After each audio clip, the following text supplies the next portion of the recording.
Let's speak to Sir Vincent Fean, the British Consul General to Jerusalem from 2010 to 2014 and chair of the Balfour Project, which aims to acknowledge Britain's role in upholding rights for Israelis and Palestinians. Good morning to you. First of all, your reaction to this news that Israel has assembled troops on the border with Gaza and the escalation in violence that we've seen overnight.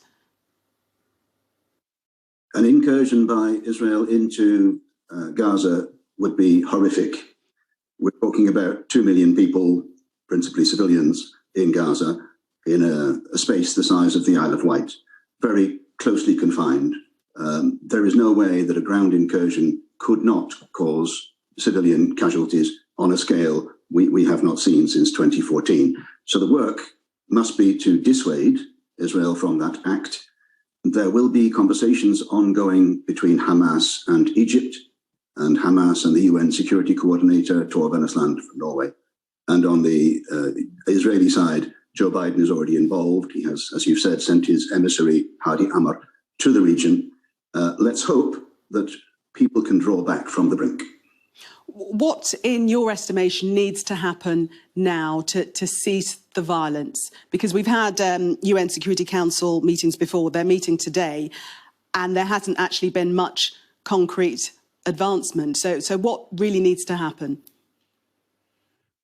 The UN Security Council does matter. The UK, naturally, as a permanent member, has a role. And what needs to happen is that both sides are instructed, if you like, to draw back.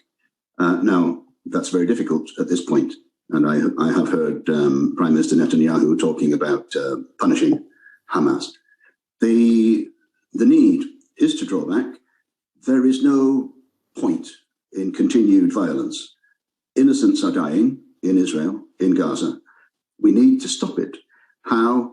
That requires diplomacy. That requires some pressure, diplomatic pressure on Israel and on Hamas by its allies and the people who communicate with it.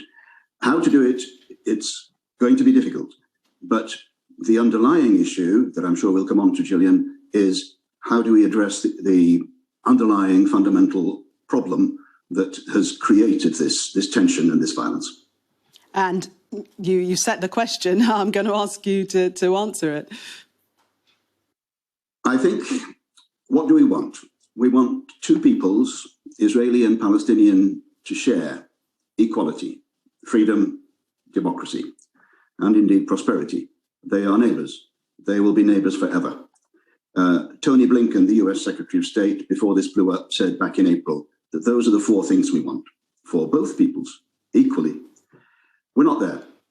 We have a compass in this maze, this moral maze that we're in, which is international law.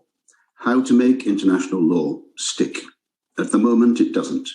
My charity, which you mentioned kindly, is engaged in a conference the week after next on the rule of law.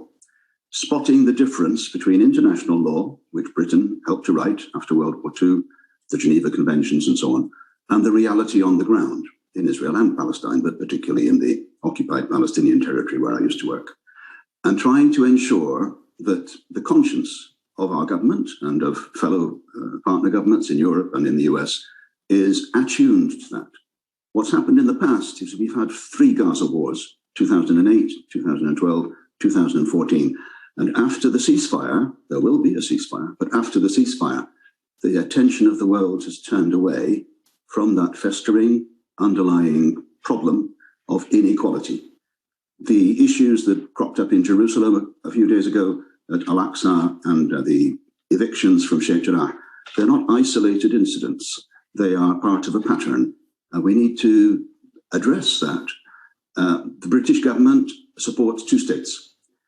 So do I. But the prospect of 2 sovereign states with mutual security is evaporating, is disappearing for lack of attention, for lack of push. I heard Mr. Cleverly, our Minister of State for the Middle East, speaking a day or 2 ago in Parliament and saying that recognition of the state of Palestine by the UK is not a priority. I beg to differ. I respectfully disagree. I think that Vincent, for Britain... I'm sorry, we have run out of time, but thank you very much for sharing your expertise on this matter. Obviously, it's a very complex situation and we wish for the violence to cease. Thank you.